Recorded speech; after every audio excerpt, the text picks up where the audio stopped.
Hello, it is me, Becky. Thank you for stopping by for another Bookmas video. Today is a financial video. If you have been around my channel for the past 2 years, or if you're new here, hi.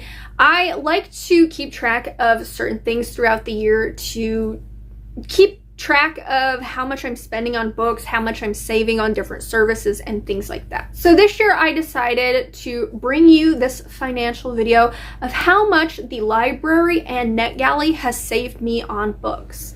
I decided to combine my library and my Netgalley into one because they are both avenues in which I get free books, so it saves me money. I use my library primarily for audiobooks through Libby and Hoopla. Occasionally, I will utilize them for their ebook services, but very, very rarely. So let me go through all of the books that I have borrowed or gotten for free through my library or Netgalley, share with you what those books would have cost me had I purchased them through Amazon. I chose Amazon specifically because it was one place where I could easily find the price of books. So all of these prices are the prices these books are listed at in the moment that I was researching this video, okay? They may fluctuate from time to time, but these were the prices at the moment. I also did not include tax in this, so I will add an extra $20 on at the end of these results for taxes to see how much the library and Netgalley has saved me. The vast majority of books that I get from my library are audiobooks of physical books that I already own on my TBR. So I am not going to include those in here because I've already spent money on purchasing the physical books, so the library really isn't saving me money. I could easily read those books that I already own, but instead, to try and get through them quicker, I'm choosing to get them for free through my library. I'm only going to share with you the books that I did not own prior to me utilizing my library and Netgalley. So I borrowed Pen Pal from my library, and this is a book that I would have purchased, the pretty edition with the sprayed edges on it that you see at Barnes & Noble. I could get this off Amazon for $14.91. I actually DNF'd this book, so that was a huge savings for me. Same thing could be said for The Forest King's Daughter. This is a book that I borrowed and I ended up DNFing it. I did not like it, but had I purchased this book, I would have spent $12.97 for the paperback. Same for A Crane Among Wolves. I tried this, I DNF'd it, but had I purchased this, I would have purchased the hardback edition, and on Amazon, when I was looking at prices, the hardback is only $10.68. I then read Witchcraft for Wayward Girls. Now, this is a book that I did finish reading. I liked it, but it did save me money because I realized that it wasn't one that I liked enough to purchase and own. And after feeling the cover of this book in bookstores, I realized I would not want to own that. It's got one of those very scratchy covers on it that just gives me the ick feeling it. But it would have cost me $13.99 to buy the hardback had I purchased it. I then borrowed Autopsy of a Fairy Tale, which is one, again, that I read completely, and I liked it but didn't like it enough to purchase it. But had I purchased this, I would have purchased the ebook, which was $3.99. Green Teeth is one that I borrowed and I ended up DNFing. I was really bored reading this, but had I purchased it, I would have purchased the paperback for $13.90. I then read The Geographer's Map to Love, which was my most anticipated book this year.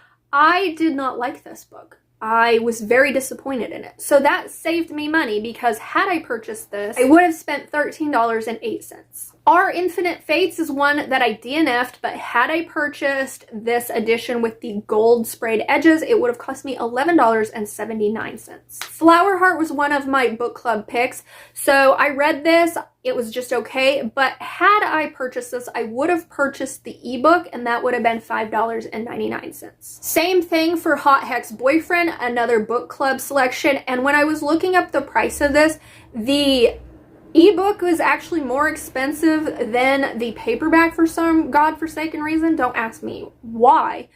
So if I had bought this, I would have paid the cheaper version of $11.99 for the paperback. The Wind Weaver, this is a book that I tried to read and I DNF'd it. I did not like this, but had I purchased it, I would have purchased the beautiful hardback, which would have cost me $18.28. The Night and the Moth. This is one that I listened to first. I ended up really enjoying it, and so I bought this book secondhand off of Pango. So I saved myself $10.26. House of Blight was another one that I read for my book club, and I did read this. I didn't like it, however, but had I bought it, I would have bought the hardback that would have cost me $17.63. I then listened to The God and the Quissen, which I really loved, and I would like to own the Fairy Loot edition of this book. However, I don't know if I'm ever going to get my hands on it.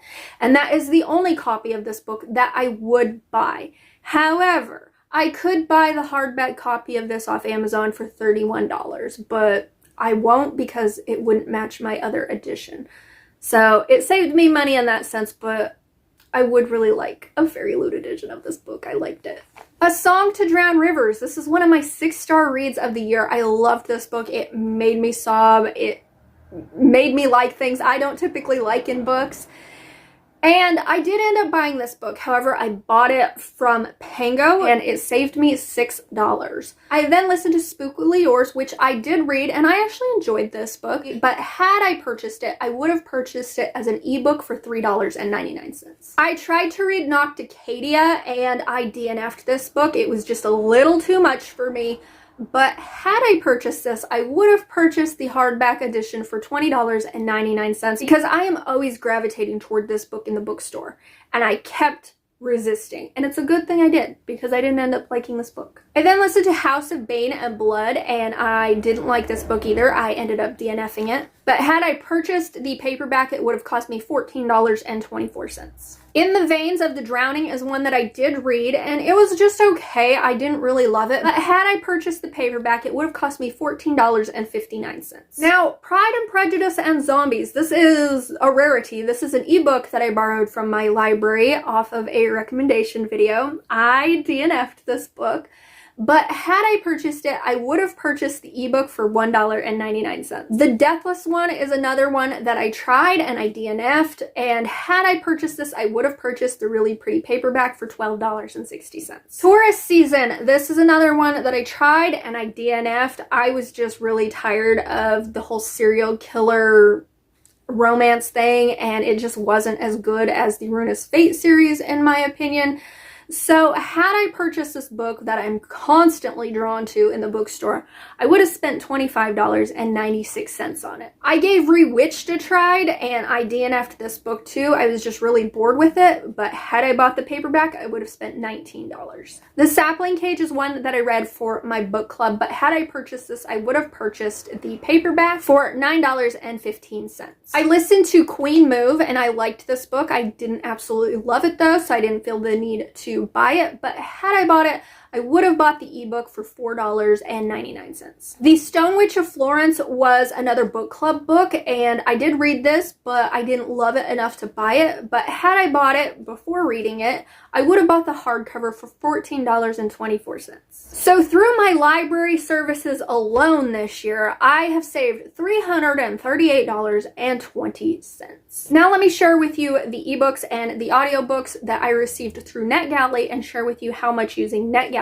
has saved me. The Sea Witch, I did read this completely. I liked it well enough, but not enough to own it. But had I purchased it, I would have purchased the paperback for $15.54. Mistress of Bones is one that I DNF, but had I bought the paperback, it would have cost me $12.90. Can't Get Enough, this is one that I read, and I liked it, but not enough to own it. I would have bought the hardback edition of this, so I would have spent $26.70 had I bought the hardback. Be With Me is one that I read, and I actually really enjoyed this book, just not enough to own it. But had I purchased anything, I would have bought the ebook for $6.99. Behooved is one that I read, wasn't really a big fan of it, but had I bought the paperback, it would have cost me $12.50. Wooing the Witch Queen is another one that I read, I didn't love, but had I bought the paperback, I would have spent $13.19. The Bane Witch, this is one that I read, and I really absolutely did love this, and I'm constantly warring with myself whether to buy it. However, I haven't bought it yet, but I would buy the paperback, and that would have cost me $14.50. I read Firebird, and I hated this book, but had I bought it before reading it, I would have bought the really pretty hardback with the sprayed edges, and that would have cost me $20.72. A Harvest of Hearts is one that I ended up DNFing. I just couldn't get into this book, but had I purchased it, I would have purchased the pretty paperback with the sprayed edges, which would have cost $12.10. Editing me popping in to say I forgot a whole 6 books in my Netgalley equation. So if you were to add up the prices of everything I included, it would not match the total because my dumbass left out 6 whole books. But just believe me, here is an infographic of the 6 books and the prices that I forgot to include. It all matches up in the end. I promise. Back to me. And I DNF'd Spells, Strings, and Forgotten Things, but had I purchased this in paperback, it would have cost me $13.57. So Netgalley saved me a total of $252.11. So by using my library and Netgalley without tax, I had a saving of $590.31. So if I factor in tax to that equation, which this might be even more than that, I don't know, but I'm gonna add an extra $20 for tax purposes, which brings my grand total by using my library and Netgalley to $610.31 for the year. That is amazing. So overall, I am damn impressed by that. It's the first year that I've tracked how much the library could save me, and I definitely encourage y'all to use your library systems, and Netgalley for that matter. It definitely saves you money because you can try books, and if you don't like them, then you have saved yourself from spending money on those physical books. How many times have you gone into a bookstore or ordered a book offline thinking you're gonna love it and you ended up hating it and it was a waste of your money? I'm still doing this to this day. But that's what's great about the library. Through Libby and Hoopla, you can try books, and if you end up DNFing them, it's no big deal because it was free to you. So I highly encourage you to get a library card through your local library. If you live somewhere where your library system isn't that great, you can pay an annual fee to use out-of-state library cards. And those fees typically aren't that horrible. They're usually anywhere from maybe $60 to $150 for an annual fee to access a larger library system. And just by using my library system alone, I saved $338. So if you pay max $150 to utilize an out-of-state library system, that's still going to save you money in the long run than going out and purchasing books that you end up not liking and then having wasted your money on them. I do know that there are library systems out there that allow you to get free digital library cards without having to live in the state. I am not a resource for that because I don't know every place that is available to that, but if you Google it, I'm sure you could find it. And if you're not already utilizing Netgalley, I highly recommend using that as well. All you have to do is pretty much write up a review for the books that you get approved for. They don't have to be super scientifically in-depth reviews, but you do have to provide a review for them. I have DNF'd a lot of books on Netgalley, and I still provide feedback for those books as saying, hey, this is why I DNF'd it. And that saves you a lot of money too. A lot of books that I was interested in reading this year, I probably would have gone out to the store and bought a physical copy of those books, and so many of them I didn't end up liking, so it saved me money in the long run. And it's a free resource. You don't have to pay to use Netgalley. Do you use your library system for audiobooks or ebooks or even physical books? Let me know. Have you ever tracked how much the library saves you? If you don't want to comment any of that but would like to let me know that you made it to the end of this video, could you leave me a money emoji, please? And with that, thank you so much for watching, and until my next Bookmas video, go out there and get you a library card and sign up for Netgalley. It'll save you money. Bye!